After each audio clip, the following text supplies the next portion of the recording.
Hello student. आज हम अभी ऐसे क्वेश्चन देख रहे हैं जिसमें आपको क्वेश्चन पूछा जाए कि आपको चार ऑप्शन दिए गए, इनमें से किसका बॉइलिंग पॉइंट सबसे ज़्यादा है, किसका फ्रीजिंग पॉइंट सबसे ज़्यादा है, किसका ऑस्मोटिक प्रेशर ज़्यादा है, किसका ऑस्मोटिक प्रेशर कम है, किसका वेपर प्रेशर ज़्यादा है कम है। इस तरह के क्वेश्चन यहाँ आपको पूछे जाए, इंक्रीजिंग ऑर्डर ऑफ में लिखो, डिक्रीजिंग ऑर्डर में लिखो। इस तरह के क्वेश्चन जब भी आपको कोलिगेटिव प्रॉपर्टी के बेस पे हो जाए, मतलब समझ लो कि आपने सॉल्वेंट है आपके पास, ओके, सॉल्वेंट में आप सॉल्यूट ऐड कर रहे हो। जब भी आपको मेंशन नहीं किया गया हो कि सॉल्यूट कौन सा है, वोलेटाइल सॉल्यूट है या नॉन वोलेटाइल सॉल्यूट है, तो हम मान लेंगे कि ये जो सॉल्यूट है वो नॉन वोलेटाइल सॉल्यूट है। तो किसी भी सॉल्वेंट में जब हम नॉन वोलेटाइल सॉल्यूट ऐड करते जाएंगे, तो जैसे हम नॉन वोलेटाइल सॉल्यूट ऐड करते जाएंगे तो याद रखना number of solute particle increase होंगे। लास्ट दो लेक्चर में मैंने ये बात की हुई है कि जैसे जैसे number of solute particle increase होगा तो याद रखना वेपर प्रेशर होता है वो डिक्रीज होता है, बॉइलिंग पॉइंट होता है वो इंक्रीज होता है, फ्रीजिंग पॉइंट है वो डिक्रीज होता है, और ऑस्मोटिक प्रेशर होता है वो इंक्रीज होता है। तो याद रख लेना, if number of solute particle increases, if number of solute particle increases, vapour pressure decreases, boiling point increases, freezing point decreases and osmotic pressure है वो इंक्रीज होगा। और एक दूसरी बात, colligative property,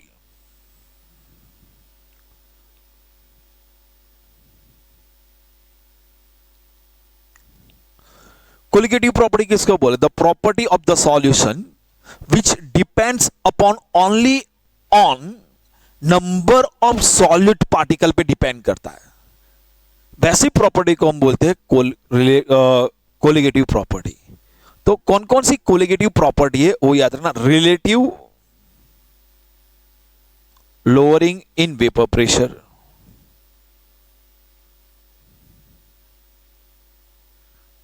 relative lowering in vapour pressure, elevation in boiling point,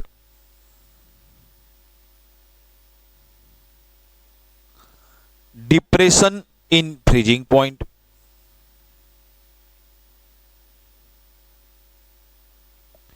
and fourth point है osmotic pressure.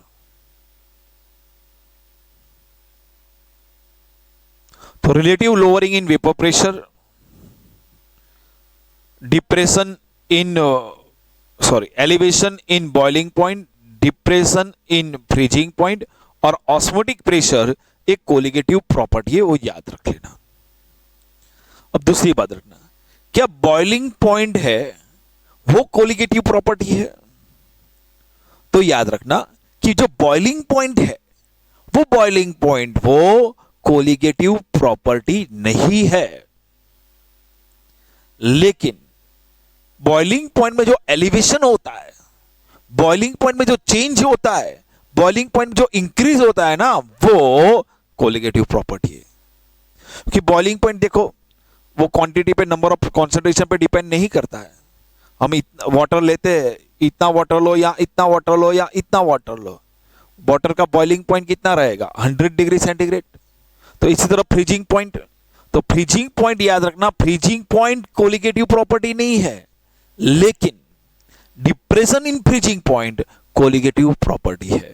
तो कभी क्वेश्चन आ जाता है तो boiling point is not a colligative property but elevation in boiling point is colligative property, freezing point is not a colligative property but depression in freezing point is colligative properties.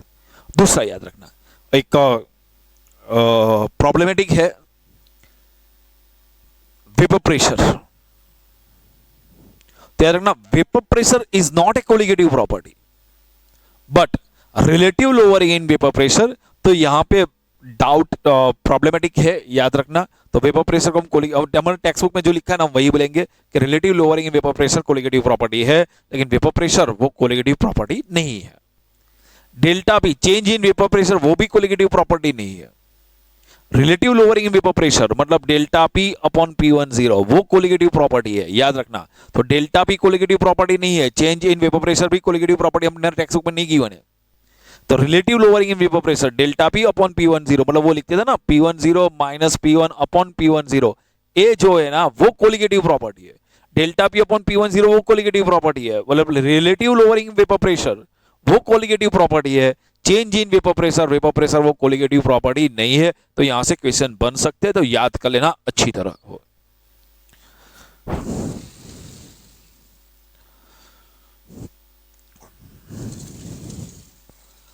देखिए हमारे पास question एक ऐसा आपको दिया है 0.1 molar NaCl, 0.1 molar NaCl, 0.05 molar NaCl and 0.02 molar NaCl। आपको इसमें से पूछा गया किसका बॉइलिंग पॉइंट सबसे ज्यादा है, किसका बॉइलिंग पॉइंट सबसे कम है। बॉइलिंग पॉइंट के इंक्रीजिंग ऑर्डर में लिखो, बॉइलिंग पॉइंट के डिक्रीजिंग ऑर्डर में लिखो। किसका फ्रीजिंग पॉइंट सबसे ज्यादा है, किसका फ्रीजिंग पॉइंट सबसे कम है, फ्रीजिंग पॉइंट के इंक्रीजिंग ऑर्डर, डिक्रीजिंग ऑर्डर, किसका ऑस्मोटिक प्रेशर सबसे ज्यादा है, किसका ऑस्मोटिक प्रेशर कम है। ऑस्मोटिक प्रेशर के इंक्रीजिंग ऑर्डर में लिखो, ऑस्मोटिक प्रेशर के डिक्रीजिंग ऑर्डर में लिखो। इसी तरह वेपर प्रेशर में किसका ज्यादा है, वेपर प्रेशर कम है, वेपर प्रेशर के इंक्रीजिंग ऑर्डर, डिक्रीजिंग ऑर्डर। इस तरह के जब भी क्वेश्चन आ जाए, मतलब कोलिगेटिव प्रॉपर्टी के कंपैरिजन का जब भी क्वेश्चन आ जाए, तो हमको याद रखना पहले हमको number of solute particle calculate करेंगे।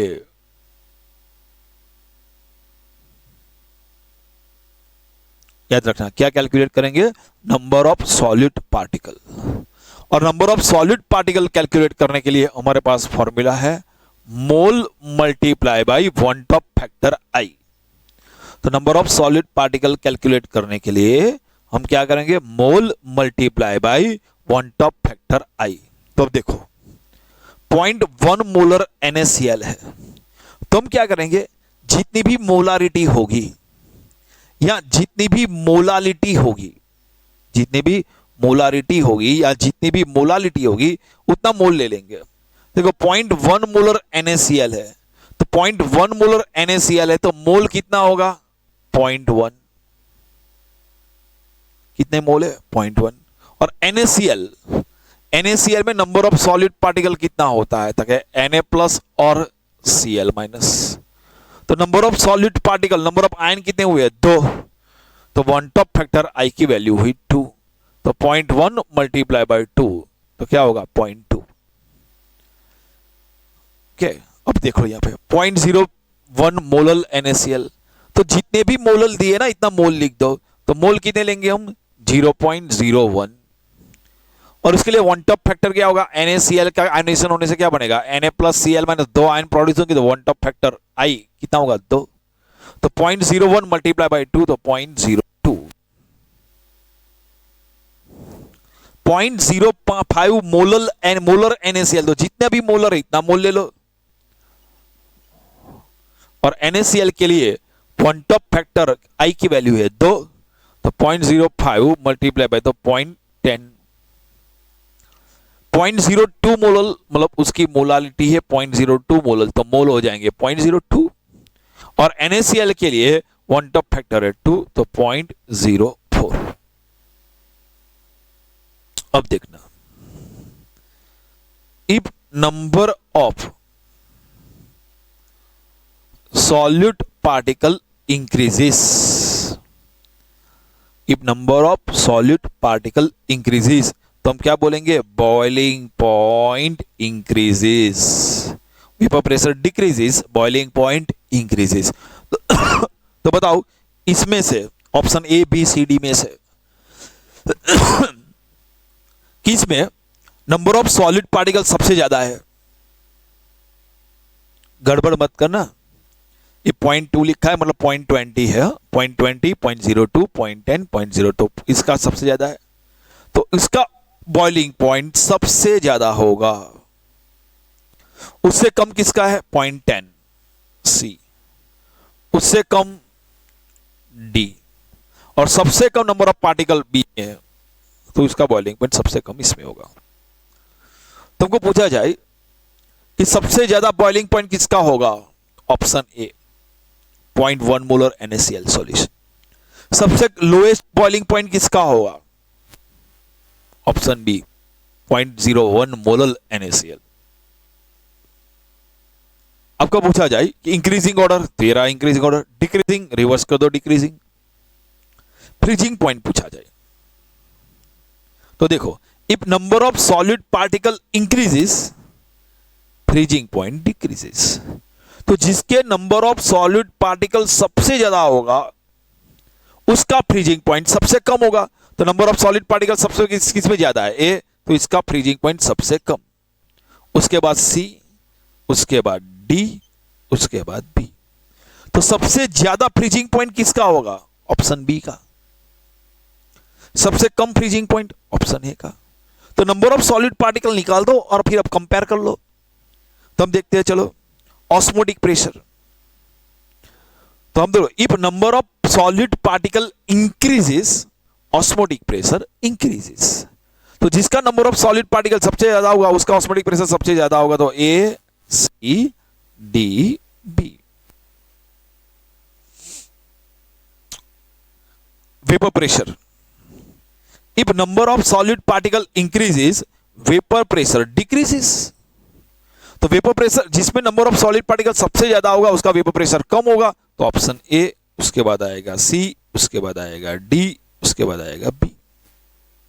तो देखो, तो बॉइलिंग पॉइंट और ऑस्मोटिक प्रेशर का सेम आंसर है और फ्रीजिंग पॉइंट और वेपर प्रेशर का सेम आंसर है। क्यों, number of solid particle increase होता है ना, तो बॉइलिंग पॉइंट और ऑस्मोटिक प्रेशर इंक्रीज होता है, और number of solid particle increase होता है तो फ्रीजिंग पॉइंट और वेपर प्रेशर क्या होगा, डिक्रीज होगा। तो याद रख लेना क्या सा रिलेशन है। एक और क्वेश्चन कर ले, अब को गिवन है 0.01 molar NaCl, 0.01 molar BaCl2, 0.01 molar FeCl3 और Al2SO4 थ्राइस। इसमें से किसका बॉइलिंग पॉइंट ज्यादा है, किसका कम है, या फ्रीजिंग पॉइंट, ऑस्मोटिक प्रेशर या वेपर प्रेशर में से कोई भी क्वेश्चन आ जाए तो हम क्या कर ले, पहले कैलकुलेट करना है नंबर ऑफ सॉलिड पार्टिकल।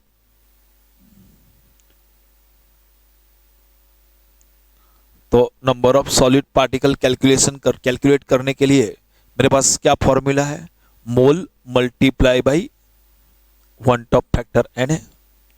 तो 0.1 मोलर NaCl सॉल्यूशन है।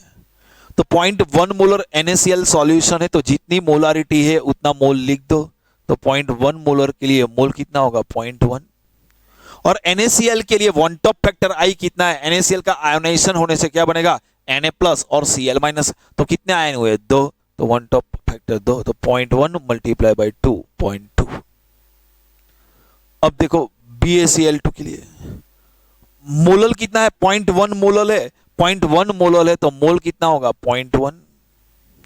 और BaCl2 का आयोनाइजेशन होने से क्या होगा, BaCl2 का आयोनाइजेशन से Ba प्लस 2 Cl माइनस 1।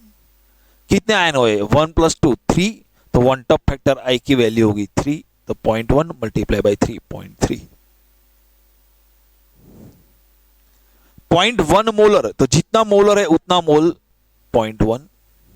और FeCl3 देखो, FeCl3 में कितने आयन है, तो FeCl3 का डिसोसिएशन होने से क्या बनेगा, Fe प्लस 3 और 3 Cl माइनस 1। तो FeCl3 का डिसोसिएशन होने से कितने, Fe प्लस 3 और 3 Cl माइनस कितने बने, 4। तो 1 टॉप फैक्टर I की वैल्यू कितनी हुई, 4। तो 0.1 मल्टीप्लाई बाई 4, 0.4।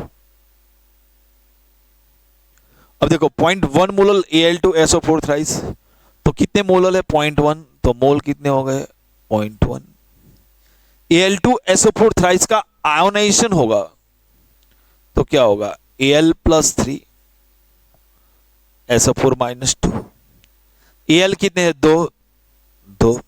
SO4 कितने हैं, 3। तो नंबर ऑफ आयन कितने हुए, 5। तो 1 टॉप फैक्टर I की वैल्यू क्या होगी, 5। तो 0.1 मल्टीप्लाई बाई 5, तो इसकी वैल्यू कितनी होगी, 0.5।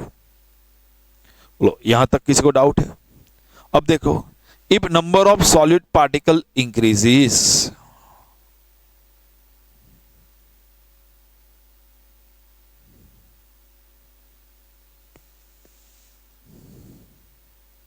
If number of solute particle increases, तो याद रखना बॉइलिंग पॉइंट इंक्रीजेस।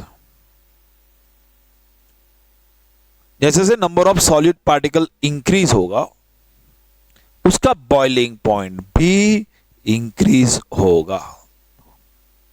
तो अब देखो, if number of solid particle increases boiling point increase. सबसे ज्यादा नंबर ऑफ सॉलिड पार्टिकल किसका है? ऑप्शन डी का। इसका बॉइलिंग पॉइंट सबसे ज्यादा है, इसका कम होगा सी, उससे कम है बी, उससे कम है ए। तो आपको पूछा जाए इनमें से हाईएस्ट बॉइलिंग पॉइंट किसका है? डी का। लोएस्ट किसका है? ए का। Increasing order, decreasing order, and करके लिख दो।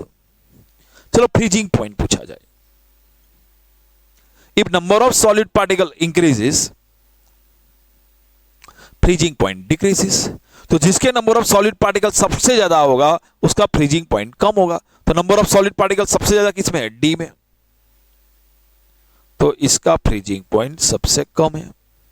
और जिसमें नंबर ऑफ सॉलिड पार्टिकल सबसे कम होगा ए, उसका फ्रीजिंग पॉइंट ज्यादा होगा। देखो बॉइलिंग पॉइंट की सीक्वेंस और फ्रीजिंग पॉइंट की सीक्वेंस एक दूसरे का ऑपोजिट है। ऑस्मोटिक प्रेशर के बारे में पूछा जाए तो if number of solid particle increases osmotic pressure increases. तो जिसमें नंबर ऑफ सॉलिड पार्टिकल सबसे ज्यादा होगा उसमें ऑस्मोटिक प्रेशर सबसे ज्यादा होगा। तो नंबर ऑफ सॉलिड पार्टिकल सबसे ज्यादा किसमें है? डी में। उसके बाद सी, उसके बाद बी, उसके बाद ए।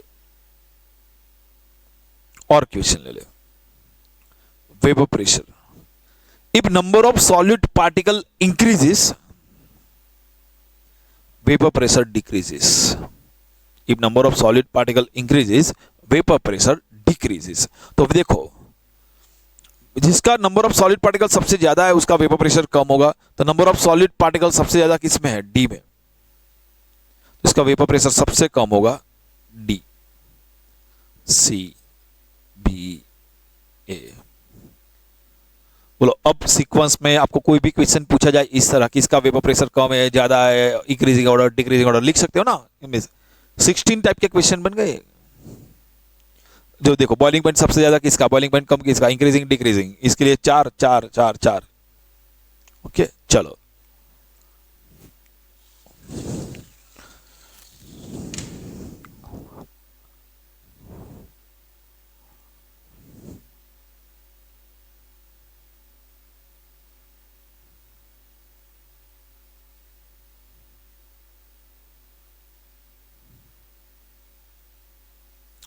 आपको दिया है 1% NaCl solution, 2% NaCl solution, 5% NaCl solution और 10% NaCl एक्वियस सॉल्यूशन। इसमें किसका बॉइलिंग पॉइंट सबसे ज्यादा आएगा? सबसे हाईएस्ट बॉइलिंग पॉइंट किसका होगा? तो आपको कंपेयर करना है। तो क्या कैलकुलेट करेंगे? नंबर ऑफ सॉलिड पार्टिकल और नंबर ऑफ सॉलिड पार्टिकल के लिए क्या फॉर्मूला है? Mole multiply by 1 Hoff factor i. Mole कैसे कैलकुलेट करेंगे? तो मोल कैलकुलेट करने के लिए आपको मोल गिवन नहीं है तो हम करेंगे मास अपॉन मोलर मास।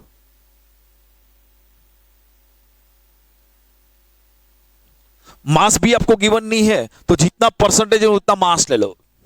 1% NaCl मतलब मास 1 और मोलर मास NaCl का मोलर मास है 58.5 और NaCl के लिए 1 टॉप फैक्टर आई की वैल्यू होगी 2। 2% NaCl सॉल्यूशन मतलब मास 2 ले लो upon molar mass 58.5 upon NaCl के लिए 1 टॉप फैक्टर आई की वैल्यू है 2। 5% NaCl सॉल्यूशन 5% मतलब मास है 5 ग्राम, मोलर मास है 58.5 मल्टीप्लाई बाय NaCl के लिए 1 टॉप फैक्टर आई की वैल्यू 2। 10% NaCl सॉल्यूशन मतलब मास ले लो 10%, मोलर मास है 58.5 और 1 टॉप फैक्टर NaCl के लिए कितना होगा? 2। If number of solid particle increases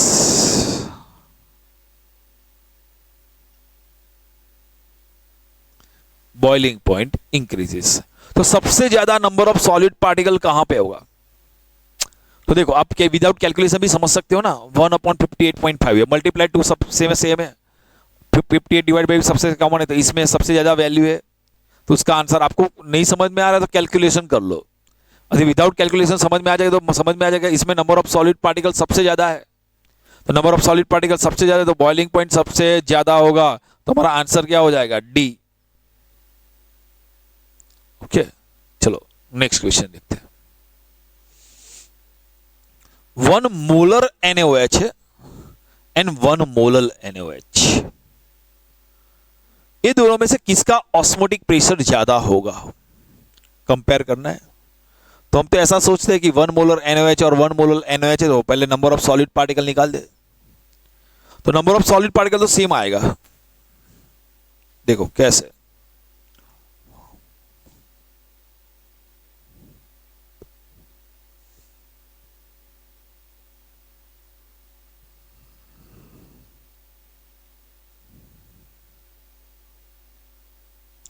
तो नंबर ऑफ सॉलिड पार्टिकल के लिए फॉर्मूला है mole multiply by 1 Hoff factor है। जितना मोलर है उतना मोल ले लो तो 1, और NaOH के लिए 1 टॉप फैक्टर 2। मोलर जितना मोलर है इतना मोल ले लो, 1 टॉप फैक्टर 2, तो दोनों सेम लिख रहे हैं। लेकिन ये आंसर सही नहीं होगा कि दोनों का ऑस्मोटिक प्रेशर सेम है, क्योंकि मोलारिटी और मोलालिटी में कॉन्सेंट्रेशन डिफरेंट है। नंबर ऑफ सॉलिड पार्टिकल कुछ नहीं है, बस सिर्फ कॉन्सेंट्रेशन ही है। तो देखो कॉन्सेंट्रेशन पे डिपेंड करता है, क्योंकि pi V is equal to NRT, हमको मालूम है formula, pi V is equal to NRT, तो pi is equal to N by VRT, pi is equal to CRT, RT constant निकाल दो तो पाई प्रोपोर्शनल टू कॉन्सेंट्रेशन। तो osmotic pressure is directly proportional to concentration. यदि concentration increase होगा तो osmotic pressure increase होगा, concentration decrease होगा तो ऑस्मोटिक प्रेशर डिक्रीज होगा। और 1 मोलर एक्वस सॉल्यूशन होगा या 1 मोलर एक्वस सॉल्यूशन होगा, उसमें कॉन्सेंट्रेशन में डिफरेंट है। देखो 1 मोलर एक्वस NaOH का सॉल्यूशन का मीनिंग क्या होता है, आपके पास सॉल्यूट 1 मोल है, तो 1 मोल NaOH डिसॉल्व इन, ये जो सॉल्यूशन है वो सॉल्यूशन है 1000 ml, और 1 मोलर NaOH का मीनिंग होता है सॉल्यूट है 1 मोल NaOH dissolve in 1000 gram of solvent. अब देखो हम सोच लेते कि सॉल्यूशन है ना, वो उसकी डेंसिटी एक ही है, तो 1000 ग्राम हो जाएगा। तो यहां पे वैल्यू क्या होगी, 1000 minus molar mass of NaOH 40, मतलब यहां पे जो वैल्यू होगी वो 1000 से कम होगी, और यहां पे 1000 में देखो मोल तो सेम ही है, 1 मोल NaOH 1 मोल NaOH, लेकिन यहां पे सॉल्वेंट कम है और यहां पे सॉल्वेंट ज्यादा है। सॉल्वेंट ज्यादा मतलब डाइल्यूट है, तो ये दोनों में किसका कॉन्सेंट्रेशन ज्यादा है, तो याद रखना 1 मोलर एक्वस सॉल्यूशन है higher concentration than 1 molar NaOH।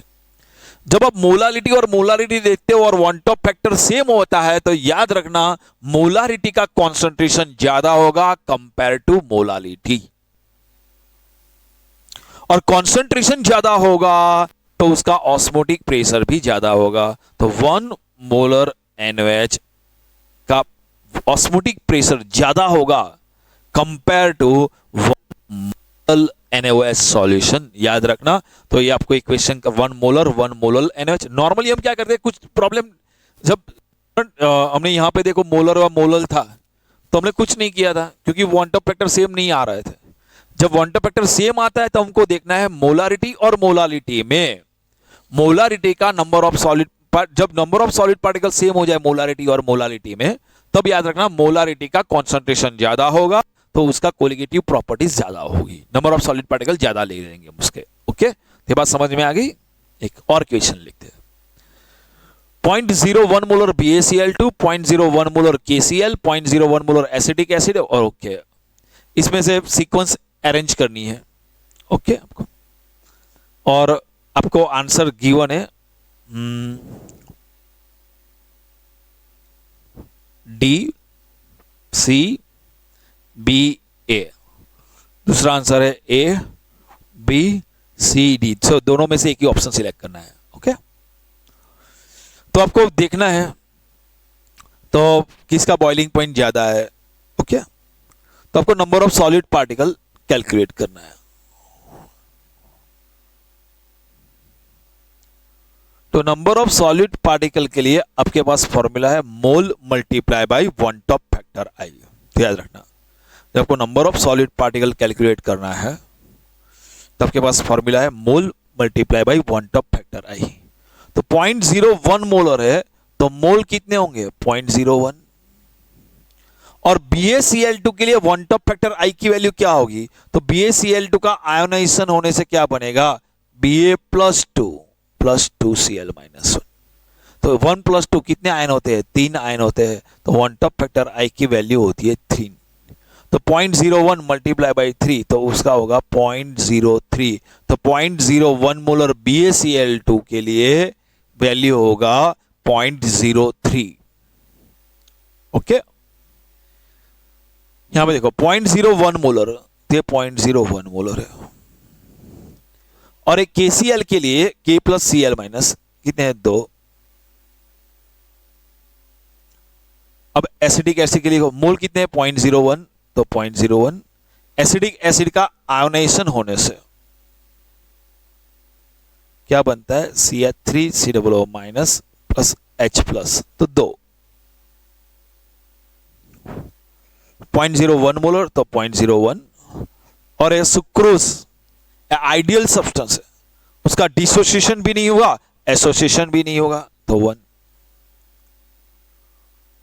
Boiling point पूछा है तो हम बोलेंगे if number of solid particle increases